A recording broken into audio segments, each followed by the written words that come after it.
En el nombre del Padre, y del Hijo, y del Espíritu Santo. Amén. Ven Espíritu Santo, llena los corazones de tus fieles y enciende en ellos el fuego de tu amor. Envía tu Espíritu, Señor, y todo será recreado, y renovarás la faz de la tierra. Oh Dios, que has instruido los corazones de tus fieles con las luces del Espíritu Santo, danos el gustar de todos los rectos según el mismo Espíritu, y gozar siempre de sus consuelos. Por Cristo nuestro Señor. Amén. Inmaculado Corazón de María, sé la salvación del alma mía. Santo cura Brochero, ruega por nosotros. En nombre del Padre, y del Hijo, y del Espíritu Santo. Amén. Vamos a entrar en este quinto encuentro, en esta quinta práctica sobre la Eucaristía, en lo que hace a la liturgia de la palabra. Vamos a recordarnos cuáles son las cuatro partes, las dos grandes partes, y la introducción y los ritos conclusivos. Entonces la celebración de la Eucaristía, de la Santa Misa, está compuesta por dos grandes liturgias: la liturgia de la palabra, que es la que vamos a ver hoy, que da inicio con las lecturas bíblicas y culmina con la oración de los fieles. Esa es una gran liturgia, que él también le llamamos, es una de las mesas que Dios prepara como alimento para su pueblo, ¿sí? Y en esto recordamos a lo que decíamos en una de las pláticas anteriores, de aquellas cosas que respecto a la tradición judía, la liturgia cristiana había como mudado. Ya no era hacia Jerusalén, sino hacia el oriente, porque el Señor venía. Y otra de las cosas que el culto cristiano, ¿no?, respecto a la sinagoga, porque es heredero del culto de la sinagoga, lo había mudado, pero a su vez era lo que había conservado, que era la palabra. En la sinagoga todo estaba centrado en el altar de la palabra, ¿sí? En cambio, aquí para nosotros la palabra sigue teniendo ese lugar de importancia, pero es preparación, ¿sí? Es la Santa Misa, incluye esta mesa de la palabra y la mesa de la liturgia de la Eucaristía. Pero la gran oración será eso, la plegaria eucarística. Entonces, conserva, pero con un sentido nuevo. Para los judíos, el sacramento de la presencia de Dios no es un sacramento como nosotros lo definimos, pero en la palabra Dios habla a su pueblo. Y el sacrificio era solo algo significado, pero que solo podía hacerse una vez en el año en el templo de Jerusalén. En cambio, para nosotros cada Eucaristía llegó a plenitud el sentido de las palabras cuando aconteció el sacrificio, ¿no? El verbo, la palabra misma se hizo carne, y eso es lo que nosotros luego en la liturgia de la Eucaristía vamos a celebrar.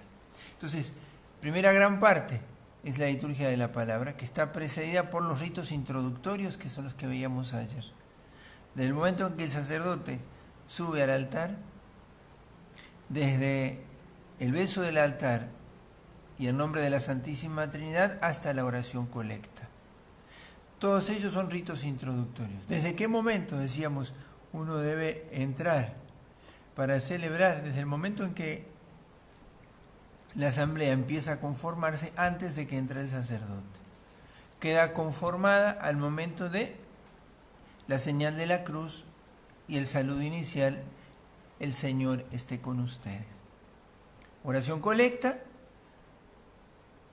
y ahí comienza la liturgia de la palabra. Vamos a dejar para otro día todo lo que son posturas, ¿no?, dentro de la liturgia, y el canto y la música. La liturgia de la palabra comienza entonces con los textos bíblicos y acaba con la oración de los fieles, ¿sí? Acabado la oración de los fieles, comienza lo que llamamos después la gran oración de la Iglesia, que es la plegaria eucarística. Comienza primero con el ofertorio y la liturgia eucarística.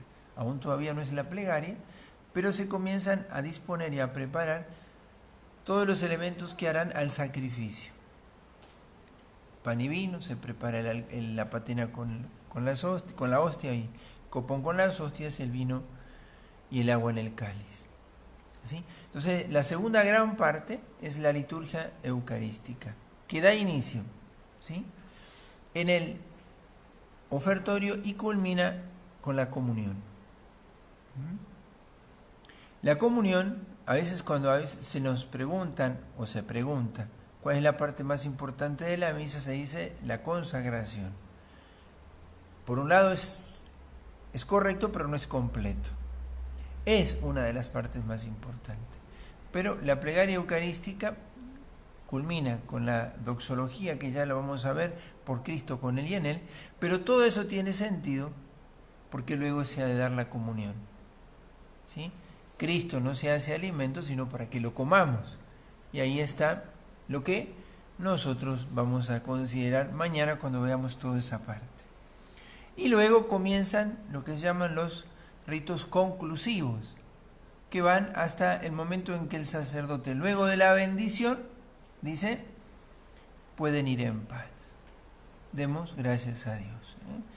Y esto es, digamos, como la mirada general de las partes de la Eucaristía. Hoy vamos a detenernos en la liturgia de la palabra, pero vamos a agendar estos números del catecismo, porque aquí es donde está, si bien no está descrito todas las partes, los elementos que hacen a cada parte, pero aquí aparecen mencionados. Desde el número 1345 hasta el 1349, perdón. 1345 al 1349.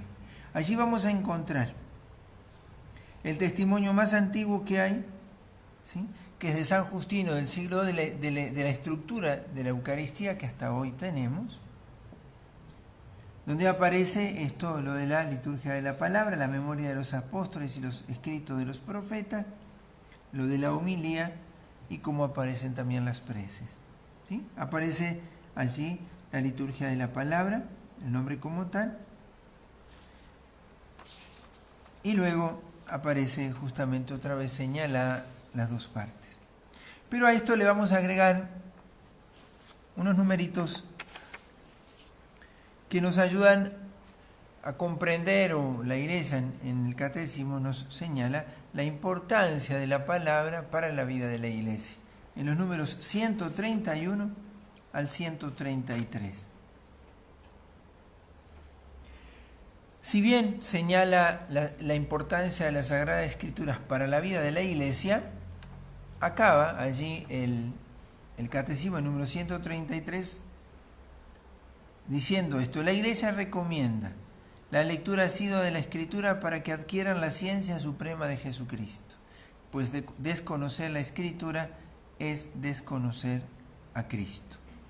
Y esto está tomado del documento para la Divina Revelación, Dei Verbum, del Concilio Vaticano II. Si nosotros tendríamos que decir, a ver, ¿qué texto magisterial nosotros deberíamos tomar para iluminar y profundizar el conocimiento del valor de las Sagradas Escrituras, ya sea para la vida de la Iglesia en general y para la liturgia? Hay dos, ¿no? Uno es Dei Verbum del Concilio Vaticano II, una de las constituciones importantes es sobre la Sagrada Revelación. En esto es un texto, si tenemos el Concilio Vaticano II, está junto con el documento sobre la Sagrada Liturgia, sobre la Iglesia, sobre la Sagrada Liturgia y sobre la Sagrada Revelación y la Iglesia en el mundo, son las 4 constituciones más importantes. Dei Verbum, entonces, es una. La otra es un documento que en su momento, fruto de un sínodo para la palabra, Benedicto XVI es el que lo va a proponer justamente para que en lugar de la palabra, no solo en la vida de la Iglesia en cuanto al culto y a la celebración, sino también a la vida de los fieles, se pudiera aprovechar. Entonces, estos dos textos, uno es más inmediato, el otro es del Concilio Vaticano II, pero siempre actual y contemporáneo, siempre a nosotros nos siguen iluminando. Entonces, al momento de poder profundizar estas cosas, tener siempre la referencia del magisterio. ¿Qué dice la palabra de Dios y qué dice la Iglesia a ella? ¿Qué es lo que nos instruye a nosotros? Teniendo en cuenta esto, vamos a introducirnos brevemente en los elementos que conforman la liturgia de la palabra. ¿Sí? Acabada la oración colecta, comienza la proclamación de los textos bíblicos, que son 3 o 4. 3 en los días de feria, días de semana que decimos nosotros.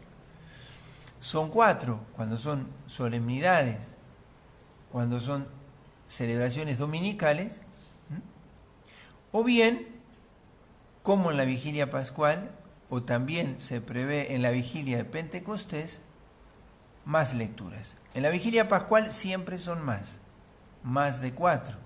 ¿Sí? Pueden ser hasta 12 o 13 por allí, son buena cantidad de lecturas, al igual que en la vigilia de Pentecostés. En las celebraciones de domingo ordinario son 4 lecturas. Vamos a tomar la estructura dominical, porque quiero también mostrarles algunos elementos que nos ayudan como a poder no solo celebrarlo mejor, sino también aprovecharlo espiritualmente. Vamos a decir primero algo del silencio. La liturgia prevé momentos de silencio que no son un espacio entre dos palabras, o porque a veces se demora uno, o porque a veces se olvidó de algo alguno. No. El primer silencio se daba cuando en la oración colecta el sacerdote decía, oremos.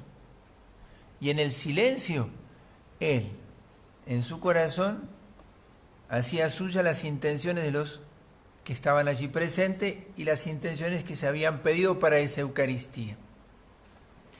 La liturgia de la palabra debe estar envuelta en ese gran silencio. Y esta imagen a nosotros nos ayuda. El silencio es el sacramento de la palabra. La palabra reluce porque hay silencio. La palabra resplandece porque hay silencio. El silencio, ¿sí?, podríamos decir así, es el hábitat de la palabra. Miremoslo en nuestra vida. Nuestro corazón, nuestro interior en la vida espiritual, siempre está habitado por una palabra. O sea, siempre está habitado por algo. ¿Sí? No es que nosotros podamos estar en un silencio o un vacío absoluto. No. Nuestro silencio interior está habitado por la palabra que nosotros queremos.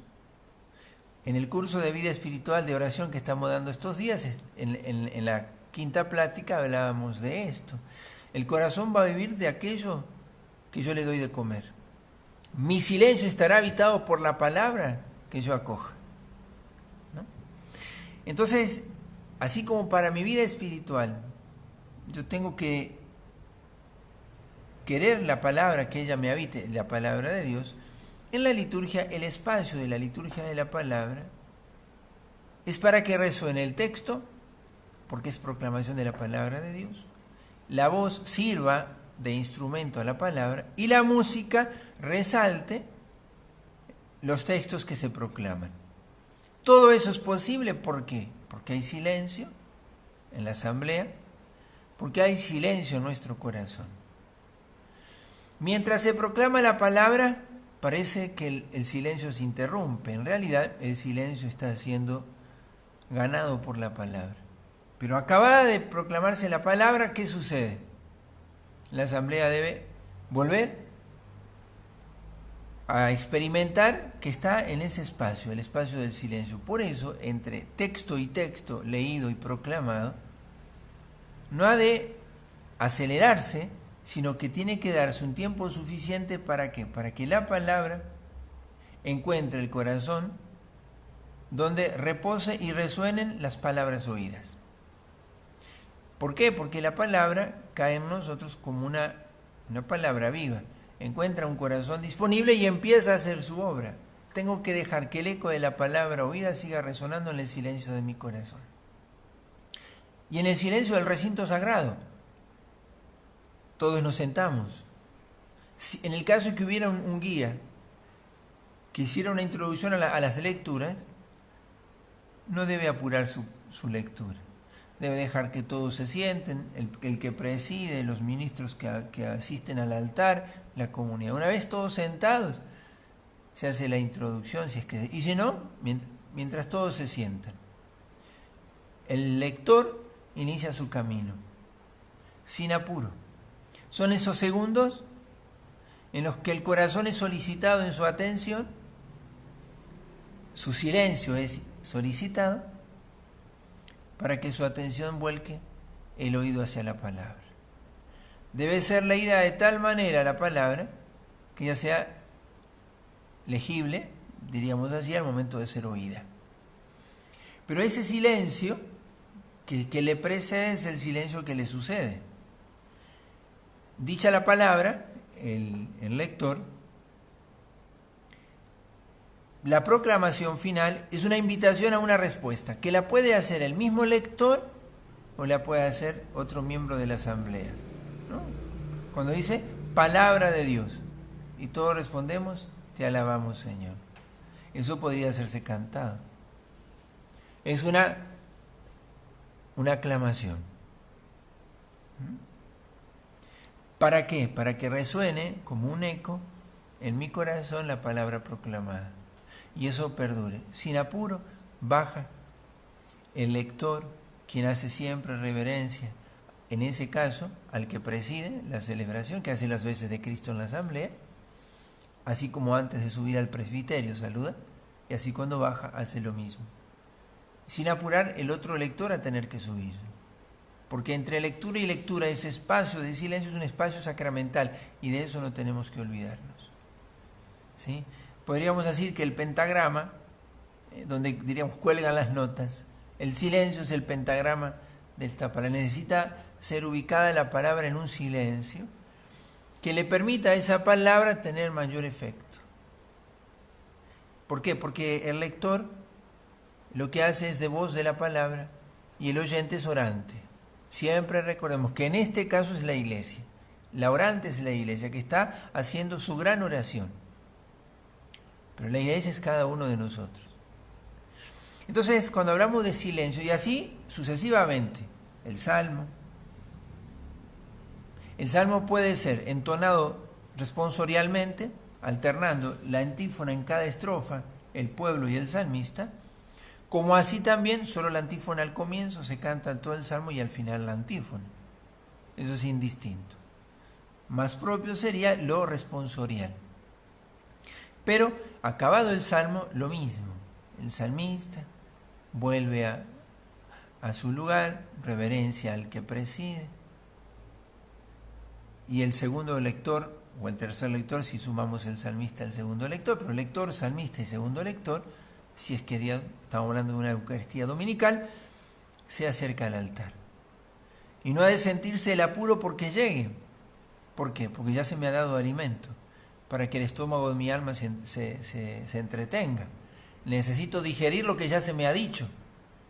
Y así es como, en ese recogimiento, el silencio se hace para mí el espacio de la palabra. La antífona del Salmo expresa el espíritu de lo que hoy la liturgia de la palabra quiere regalarnos en la primera lectura y en el Evangelio. En los domingos del tiempo ordinario, la primera lectura y el Evangelio tienen un tema común. Ya vamos a decir otro detalle, pero queremos mantenerlo del silencio. Esto es muy importante. No solamente porque hay un espacio entre que se va uno y llega otro, no, sino porque la palabra está resonando. No hay apuros. La palabra ya ha sido dada y hay un silencio que la ha acogido. Hay un corazón que la acogió en el silencio y la debe madurar. Así sucede con el segundo lector, de igual manera. Y allí viene el canto del aleluya, en el caso que fuere domingo de tiempo ordinario, o pascual, o de adviento, o de navidad, no así en la cuaresma, que hay otras aclamaciones, pero el silencio va precediendo y sucediendo cada una de las proclamaciones, a tal punto que, acabada la liturgia de la palabra, que es evangelio, homilía, el credo y las preces, el ofertorio podría hacerse sin canto. Y que es bueno en algunos casos hacerlo. La procesión de ofrendas y la presentación de las ofrendas en el altar podrían hacerse con la oración solo del sacerdote, que él las hace en voz baja. Podría hacerse así. ¿Por qué? ¿Por qué el silencio en la presentación de las ofrendas? Porque ha sido tanto el protagonismo de la palabra que necesita el corazón poder digerir eso. Mientras se prepara el altar del sacrificio, el altar de mi corazón se prepara con el altar del sacrificio. ¿De qué manera? Por la palabra escuchada. Porque ese es el lugar de la liturgia de la palabra. Para el pueblo de Israel era la palabra. En la sinagoga no se ofrecía el cordero pascual, eso se hacía solo en Jerusalén. Para nosotros no, se prepara el sacrificio. Pero no solo se prepara sobre el altar, sino que la palabra empezó a preparar en mi corazón, en mi silencio, que le acoge el sacrificio. Entonces, para ver cómo el silencio antes de la liturgia de la palabra y sucediendo la liturgia de la palabra envuelve. Y así también le da a la palabra su lugar, que es el espacio del corazón, y prepara de esa manera el sacrificio. Ese es el sentido de la liturgia de la palabra. Si bien en sí misma tiene identidad, porque es palabra de Dios dicha y dicha en la iglesia y por lo tanto tiene fuerza, es confesión de fe, es presentación de las intenciones, pero es preparación. Mi corazón se va preparando. ¿Qué pasaba con los catecúmenos antes de recibir los sacramentos en la vigilia pascual? Acabado la proclamación de la palabra, ellos debían retirarse, porque todavía no podían celebrar el sacrificio. El corazón se les estaba preparando para eso, pero no habían recibido los sacramentos, no eran capaces del gran acto de amor todavía, que lo serían a partir del sacramento de la confirmación y la primera comunión. La primera comunión es el sacrificio, es la participación del sacrificio, la Eucaristía. ¿Sí? Bueno, entonces, volviendo un poquito para atrás, pero como que deberíamos calzar todo esto en el silencio de Dios, en el silencio de esta liturgia en la que la palabra resuena y porque encuentra silencios es mejor acogida. Y ahí las lecturas, ¿sí? Antiguo Testamento, el Salmo siempre es un Antiguo Testamento, en algunas celebraciones un cántico como en la vigilia pascual, lo es también en algunas solemnidades de María, está el cántico del Magnificat, por ejemplo, ¿no? O hay algunos otros cánticos, pero siempre bíblico, no se pueden suplir las lecturas bíblicas, ¿sí? Las lecturas proclamadas en la liturgia de la palabra han de ser lecturas bíblicas. Primera lectura, segunda y evangelio, ¿sí? Intercalando el Salmo, pero también en estas lecturas está la antífona del Salmo con el Salmo, que responde a una intencionalidad. En los domingos de tiempo ordinario, las lecturas se ordenan de tal manera que la primera, el Salmo y el Evangelio respondan a un mismo tema. Si uno presta atención a la primera lectura, a la antífona del Salmo que ubica el Salmo, cómo lo unimos con el Evangelio y la primera lectura, y el Evangelio hacen a un mismo tema. La segunda lectura no responde al tema del Evangelio o primera lectura, más allá de que uno en la liturgia, con la palabra de Dios pueda encontrar eco de Dios y eco de Cristo en todo eso. Pero al elegirse, se elige intencionalmente. No así en los tiempos fuertes, porque allí toda la liturgia de la palabra responde al tema de la celebración, ¿sí? O en las solemnidades, como la solemnidad de la Inmaculada, de la Anunciación que teníamos ayer. Y entre estas lecturas que nosotros decimos, primera lectura, Salmo con antífona, segunda Evangelio, hay un momento que es el Aleluya, y de lo cual quiero decir algo, porque responde Aleluya o aclamación. Cuando es el Aleluya de un domingo del tiempo ordinario,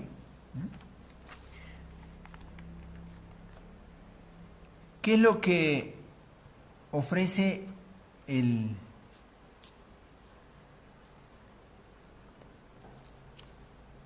leccionario de ¿no? el libro de las lecturas. Por ejemplo, aquí vamos a tomar la solemnidad de Pentecostés. Es una solemnidad que siempre se celebra en domingo, pero así es en todos los domingos, espero que pueda verse. Que cuando se canta, el aleluya significa alaben a Yahvé, alaben al Señor, ¿sí? Pero ese aleluya está intercalado por un versículo, una antífona, ¿sí? Que en algunos casos se han adoptado algunas para cantarse siempre. Pero sin embargo, cada celebración litúrgica, y espero que ustedes lo puedan ver, ¿sí?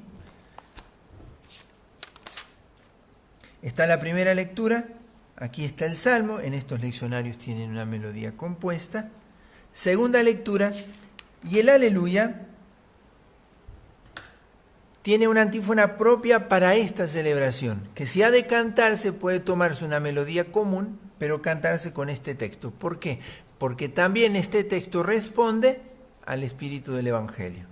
Aleluya, la antífona y segundo aleluya. Pudiéndose cantar otra vez el aleluya al final del Evangelio. ¿Por qué yo le muestro esto? Porque la riqueza de la liturgia de la palabra, de la misa, y deseo que esto lo podamos hoy nosotros como apropiarnos, que la Iglesia ha ordenado en la liturgia de la palabra, en ciclo de 3 años, el poder nosotros pasearnos por todo el Evangelio, en 3 años, en ciclo A, B y C de lecturas, ciclo A, B y C, ya vamos a ver con qué textos se componen, con qué Evangelio, y así los tiempos fuertes como Cuaresma, Adviento y Navidad, Cuaresma y Pascua. La Iglesia ordenó la liturgia de la palabra de tal manera que aún acá es por ejemplo, es un pequeño versículo del Apocalipsis. Entonces, cuando uno toma la palabra para rezar, por ejemplo, quiere hacer meditación o lección de los textos dominicales, el Evangelio, para poderlo comprender en lo que la Iglesia, por qué la Iglesia me propone este Evangelio este día, puedo tomar la primera lectura, el Salmo, la antífona y la antífona del Aleluya. No es que a la Iglesia se le ocurre porque suena lindo. No. El Espíritu ha inspirado en la Iglesia y ha hecho de la liturgia también un modo de transmitir la revelación. ¿Cómo llega a nosotros el sentido de la palabra? O sea, el sentido del hecho revelado, que queda consignado por escrito. Antes perdura la tradición viva. Es la Iglesia la que conserva esa tradición viva y es la liturgia también un lugar donde la Iglesia me ayuda a interpretar la palabra. Entonces, cuando yo quiero orar con la palabra de Dios dominical, estos elementos ayudan también a comprender el sentido de los textos elegidos. Y así es que, cuando el ministerio del canto tiene que preparar esto, para el aleluya no debe elegir cualquier antífona, las que suenan lindo y las que ya sabemos. No. ¿Por qué? Porque la liturgia ya prevé para esa Eucaristía, si se va a cantar la antífona, si no. Pero el aleluya, la antífona, en este Padre, al Hijo y al Espíritu, al Dios que es, que era y que viene. Y eso lo hace aquí en la solemnidad, de la Santísima Trinidad. Yo dije Pentecostés, la solemnidad de la Santísima Trinidad. Bueno, esto es lo que a nosotros nos permite descubrir a veces elementos que parecen pequeños en la liturgia, pero que la Iglesia no los coloca porque le sobra de otro lado, o porque no sabe con qué rellenar. Nuestra liturgia es muy sobria, no tiene tantos elementos que podamos nosotros perdernos en ella. El tema es que a veces nosotros simplificamos las cosas porque las queremos hacer más fáciles, eso es distinto. Entonces la liturgia de la palabra supone el silencio, haber elegido los lectores previamente, que tienen que haber visto las lecturas que proclamarán porque tienen que proclamarlas bien. Es un ministerio dentro de la Eucaristía y que si han de subir al presbiterio han de hacerlo de tal manera que lo hagan de modo decoroso. No han de poder ir vestidos de cualquier manera, no han de poder disponerse de cualquier manera. No. es un ministerio, es un servicio dentro de la liturgia. Por lo tanto, ha de hacerse con responsabilidad. Cualquiera de los lectores, ¿no es cierto? El Evangelio le corresponde propiamente al ministro ordenado, diácono, presbítero u obispo. ¿Sí? Pero también aparece, quería decirlo porque este elemento a veces no es tan considerado, el valor de la antífona del Salmo, que ayuda a comprender el sentido de la primera lectura y el Evangelio, y la antífona ante el Evangelio. Que cuando yo quiero rezar el Evangelio y a ver qué criterio me da la iglesia, qué pista me da con esa antífona, ¿no?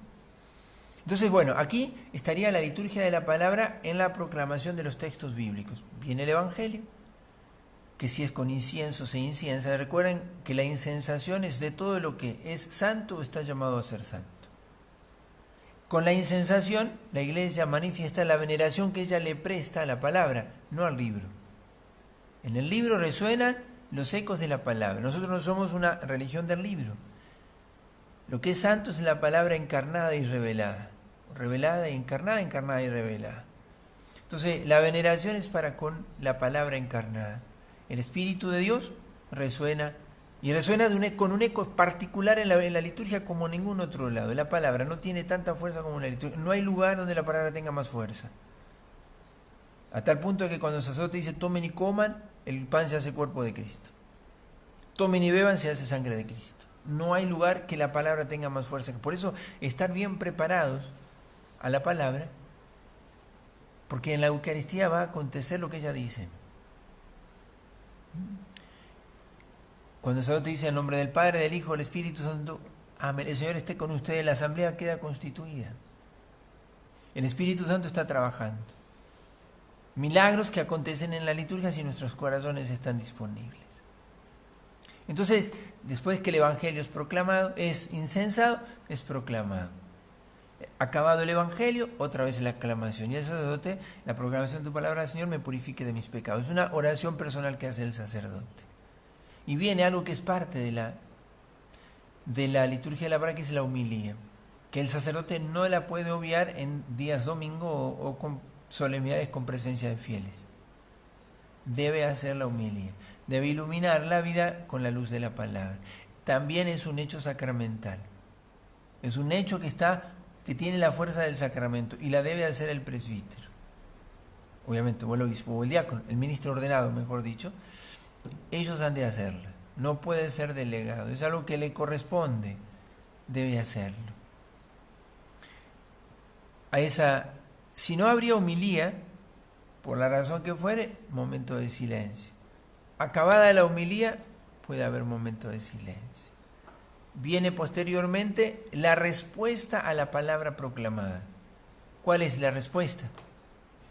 La que el pueblo va a dar, que es el acto de fe, el credo. El credo es la respuesta a la palabra oída.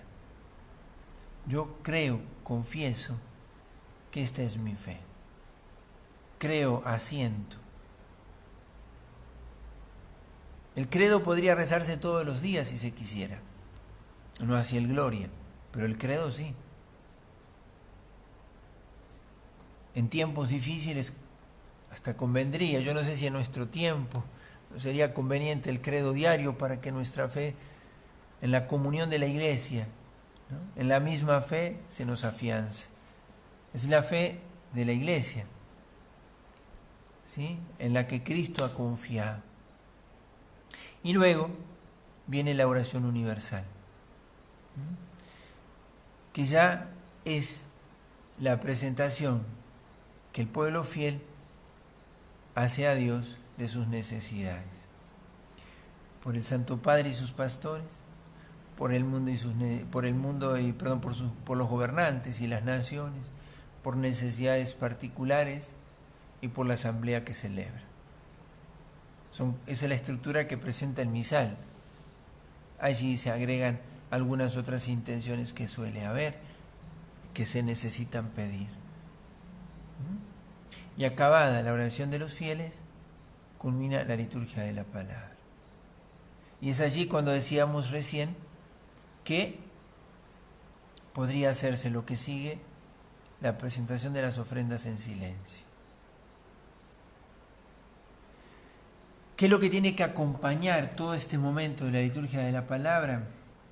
El instrumento de la palabra, ¿cuál es? Es la voz. Podría celebrarse sin instrumentos musicales, sin guitarra, sin órgano, ¿cierto? Ya vamos a hablar de eso cuando hablemos de la música, pero no podría celebrarse sin la voz. La voz es el instrumento de la liturgia. Esa voz que permite que interiormente lo que hay se exhale, se manifieste, esa voz reposa también en la palabra acogida, escuchada, guardada, y que va a darle sentido a la voz que después volverá a salir. Cuando acabada la presentación de las ofrendas, el sacerdote invite a ponerse de pie porque empieza ahora la gran oración. Oren, hermanos, para que este sacrificio mío de ustedes sea agradable a Dios Padre Todopoderoso. Ya vamos a ver mañana. Y alguna oración que es muy bonita, la que el sacerdote hace en secreto, tras presentar las ofrendas, que la pueden hacer ustedes también. Puede servirles para que en el silencio del ofertorio ustedes lo puedan rezar. Entonces nos quedamos con esto hoy, con lo que hace a la liturgia de la palabra. Dicho, no entramos en la teología de la liturgia de la palabra, sino en los elementos y en su sentido y cómo nosotros podemos aprovecharlo. Ustedes van a encontrar aquí algunos elementos cuando ustedes lo lean, pero lo central de la liturgia de la palabra es la proclamación del Evangelio. ¿Sí? Ese Evangelio es la revelación plena, definitiva, que prepara la revelación plena en la Eucaristía misma, ¿no? Todos los textos, todo lo que fue previo, nos recuerda la historia por la que Dios fue preparando ese acontecimiento. Y lo que vino después es la consecuencia, el que nosotros podamos confesar la fe y acudir a Dios con confianza. Pero estos elementos, si uno los anota, se da cuenta que no son muchos para tenerlos con cuidado al momento de hacerlos. Pero quien ejerce un ministerio dentro de la liturgia de la palabra debe hacerlo de modo decoroso. El que va a proclamar una lectura debe saberlo de antemano y vestido de tal manera que su presencia no llame la atención ni distraiga. Su voz debe ser de tal manera que sea agradable escuchar y que sea fácil escuchar. Si se va a cantar, quien cante no debe hacerlo con estridencia, sino respondiendo al espíritu de lo que se canta. Y debe servir su voz a que la palabra cale más hondamente en el alma, haga más permeable esas almas por la belleza de su canto. Aquí podemos citar aquello de San Agustín, que lo tienen que haber leído ustedes por allí en uno de los puntos que le di estos días, ¿no? Cómo me conmovían tus cantos, lo dicen en las confesiones. San Agustín, al entrar en Milán, ¿no? En la iglesia donde estaba San Ambrosio, que es quien le va a confesar después, quien le va a ayudar en su conversión, ¿qué es lo que le conmovió a San Agustín? Los cánticos. ¿Sí? El canto de la liturgia conmovió su alma y no tanto sus sentidos. La palabra es el vehículo. La voz es el vehículo de la palabra, perdón. Entonces, usada de tal manera que la palabra sea como exhalada y pueda calar en el corazón del oyente. Entonces, la liturgia de la palabra debe ser preparada. Y los que les toca el ministerio del canto, si van a cantar el aleluya, o bien ahora en la cuaresma, que no es el aleluya, sino es alguna de las antífonas, lo mismo, ¿sí? Tiene una antífona previa, no solamente en el tiempo ordinario, también está aquí en el tiempo fuerte. Basta que tomemos el leccionario y veamos cómo está dispuesto los elementos de la liturgia de la palabra, en este caso la proclamación de la palabra, porque también es liturgia de la palabra, el credo, la homilía, el credo y las preces, que no son estrictamente palabra de Dios. Bueno, vamos a quedarnos con esto hoy. Para los que estén siguiendo el curso sobre la oración, los 2 días que vienen, mañana y el sábado, vamos a profundizar sobre el modo de orar de la liturgia, de la Lectio Divina. Voy a dar elementos para comprender el valor de la palabra de Dios y cómo orar con ella. Por eso ese es como un plus, un suplemento a la liturgia de la palabra. A esto de lo que la Iglesia invita a valorar y a darle su lugar central a la palabra de Dios. Tanto mañana como el sábado, y si es necesario lo prolongaremos un día más a las 10 de la mañana, damos ese curso. O igualmente va a quedar aquí grabado como los otros videos. Pero el curso sobre Lectio Divina es una explicación, pero más exhaustiva. Es algo que en un momento tenemos que estudiarlo, en algún momento tenemos que profundizarlo. ¿Por qué? Porque un sacerdote, un fiel cristiano que desconoce las Sagradas Escrituras, no puede decir que conoce a Cristo. Y no porque no las haya leído, si no las conoce, si no ha tenido para con la palabra de Dios esa solicitud que le permita conocer, porque la ha aprendido a guardar en su corazón. Si va a misa sin atención y no escucha a Dios que le habla, ¿cuánto de amor puede haber en ese corazón si no escucha al que dice amar? ¿Y qué diría la persona que habla cuando la otra persona dice que me ama pero no le escucha y no le presta atención? Entonces, desconocer las Sagradas Escrituras es desconocer a Cristo, lo dice San Jerónimo y lo cita el Catecismo. Entonces vamos a hacer, este va a ser un plus, ahí se van a unir estos dos cursos. Si bien eso es específico, lo de mañana y el sábado será más específicamente a la oración personal y también a la oración que puede ser comunitaria de la palabra, pero sobre todo personal. Pero va a darnos elementos al momento de orar la palabra, cuando yo quiero tomarla de la liturgia, porque la liturgia es para mí un lugar de oración, es el lugar donde yo vengo a beber el espíritu de la oración, que es el Espíritu Santo del agua viva. Entonces, para cómo aprovecharme de los textos que cada domingo la iglesia me da. Si yo durante 3 años hago lección semanal de los textos solo dominicales, en 3 años medito todo el Evangelio, prácticamente, gran parte del Nuevo Testamento y los textos más importantes y gran parte del Antiguo Testamento. En 3 años, y si eso lo renuevo. Pero muchas veces yo he pasado por la liturgia de la palabra como la piedra por el agua. Nos hemos mojado solo por afuera y la proclamación de la palabra no encontró un corazón permeable. Y no la escuchamos, no la guardamos. Ya decimos este texto, ya lo conozco y ya sé lo que va a decir el sacerdote. Como que si la palabra no podría crear todo de nuevo, porque lo hizo y lo puede hacer. Y crear algo nuevo en nosotros, tan necesitados de la conversión. Si miramos a San Agustín, cuando por la palabra se convierte, y así aquel peregrino ruso también que decíamos esta mañana en el curso. Oren sin cesar, y empezó un camino de búsqueda de la oración sin cesar. Bueno, hacemos una oración a la Virgen, aquella que acogió en su corazón la palabra, le ofreció todo el silencio de su corazón, toda la fecundidad de un corazón que esperaba en Dios. Y Dios pudo hacer maravillas porque ella acogió, obedeció al Dios que le hablaba. Y la palabra llegó a ser carne en su vientre porque antes fue acogida por la fe en su corazón. Que eso sea la iglesia siempre.